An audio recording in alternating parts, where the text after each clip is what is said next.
Crimes में यहाँ लिखा है, लेकिन जो सरकारी आंकड़ा है वो इस आंकड़े से कई गुना ज्यादा है।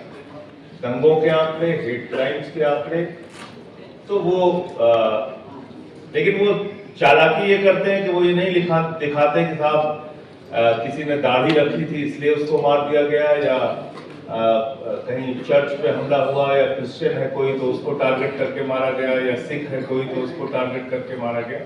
ये नहीं दिखाते, मोटे मोटे तौर पे दंगों के आंकड़े, इस तरह की वारदात के बारे में वो जानकारी देते हैं।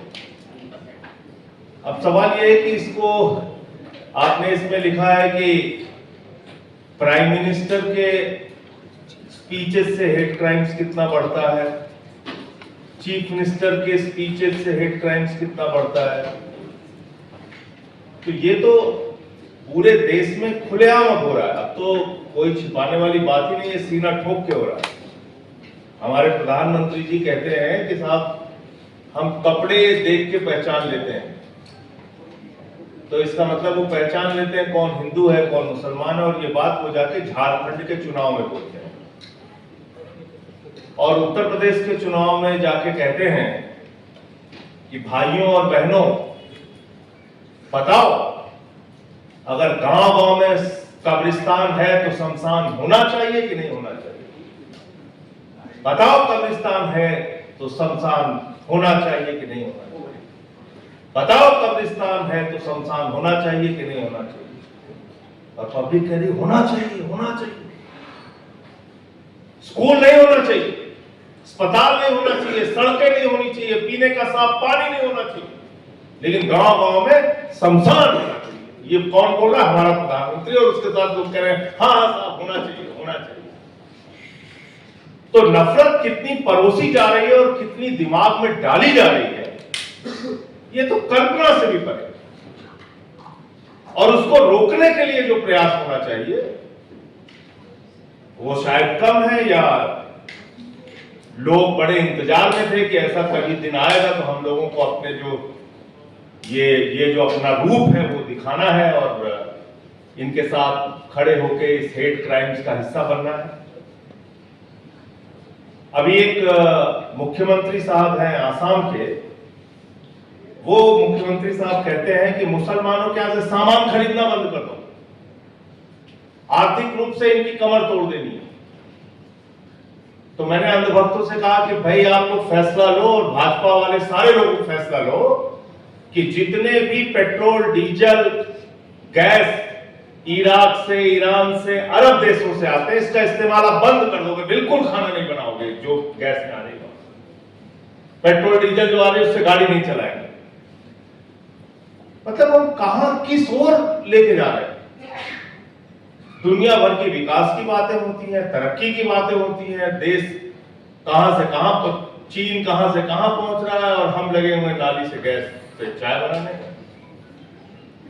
अभी बंगाल का रिजल्ट आया, फिर से पूरे देश में वाह वाह साहब, वाह वाह साहब, क्या कमाल हो गया साहब। अब वो बंगाल का रिजल्ट क्यों आया, कैसे आया, वो सारी बातें पीछे हो गई। सुप्रीम कोर्ट कह रहा है भाई 27 लाख वोटर्स है ना, अगली बार दे देना, इसमें क्या है, क्या प्रॉब्लम है, अगली बार दे देना वोट। सुप्रीम कोर्ट देश का कह रहा है। चुनाव आयोग का नियम है वोटर लिस्ट फाइनल नहीं हो जाए तो चुनाव की तारीखें आप डिक्लेयर नहीं कर सकते। चुनाव डिक्लेयर भी हुआ, 27 लाख लोग वोट करने से वंचित भी रह गए, और फाइनल वोटर लिस्ट के बाद 6 लाख और नए वोटर जोड़ दिए गए। कहां से वो आया इसका भी कोई पता नहीं। लेकिन आज क्योंकि परिणाम आ गया एक तरफा भारतीय जनता पार्टी के पक्ष में, तो फिर वो महामानव है, सारी चीजें ठीक है, चल रहा है। तो इसके माध्यम बहुत हैं। ये हेट क्राइम्स हो क्यों रहा है, इसके सैकड़ों हजारों तरीके हैं। उन सारे तरीकों को रोकने के ऊपर हम लोगों को रणनीति बनानी होगी और काम करना होगा। सबसे बड़ा हेट क्राइम्स फैलाने का माध्यम आज की तारीख में है गोदी मीडिया। शाम को 5 बजे से लेकर रात को 11 बजे तक अगर आपके दिमाग में हिंदू, मुसलमान, हिंदुस्तान, पाकिस्तान, बांग्लादेश, घुसपैठिया यही सब भरा जाएगा, तो उसका नतीजा क्या होगा? उसका नतीजा यही होगा चर्च के सामने हनुमान चालीसा पढ़ा जाएगा, मस्जिद के सामने रामचरितमानस पढ़ी जाएगी, पकड़ पकड़ के लोगों को मुसलमान होने के नाते कभी नमाज पढ़ते वक्त पकड़ के मारो, कभी लिंचिंग करके उनकी हत्या कर दो। घटनाएं होंगी, लेकिन अगर आप गोदी मीडिया का काम देखिए तो वो बिल्कुल योजनाबद्ध तरीके से इन चीजों को, नफरत को परोसती हैं, घर घर में फैलाने का काम करती है। आरएसएस है ये इतना बड़ा संगठन पूरे देश में, वो इस नफरत को फैलाने का काम करता है। दिन भर आपको व्हाट्सएप का एक माध्यम है, उस माध्यम से तमाम नफरती मैसेज आपके मोबाइल पे पहुंच रहे हैं। वो जानकारी सही है गलत है उसकी पड़ताल के चक्कर में आप नहीं पढ़ते।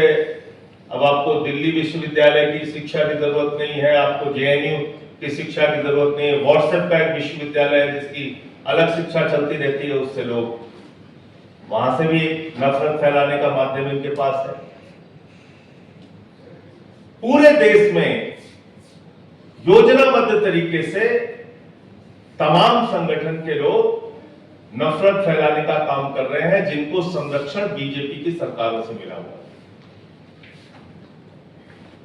और इसमें अगर आप एक आंकड़ा और जोड़ देते तो शायद ये संख्या काफी बढ़ जाती। दलितों के खिलाफ होने वाले अत्याचार, आदिवासियों के खिलाफ होने वाले अत्याचार, जिसमें हम देखते हैं कि मध्य प्रदेश में बीजेपी का एक नेता आदिवासी युवक के सिर के ऊपर पेशाब करता हुआ दिखता है, जिसमें हम देखते हैं कि पासी समाज का एक बुजुर्ग, उसको मंदिर की सीढ़ियों पे पेशाब चटवाई जाती है काकोरी में, लखनऊ के पास, जिसमें हम देखते हैं कि बुलंदशहर में सीआरपीएफ के एक जवान को घोड़ी पे नहीं चढ़ने दिया जाता क्योंकि वो दलित समाज से, एससी कम्युनिटी से। तो इसलिए मैं सिर्फ इतना कहना चाहता हूं कि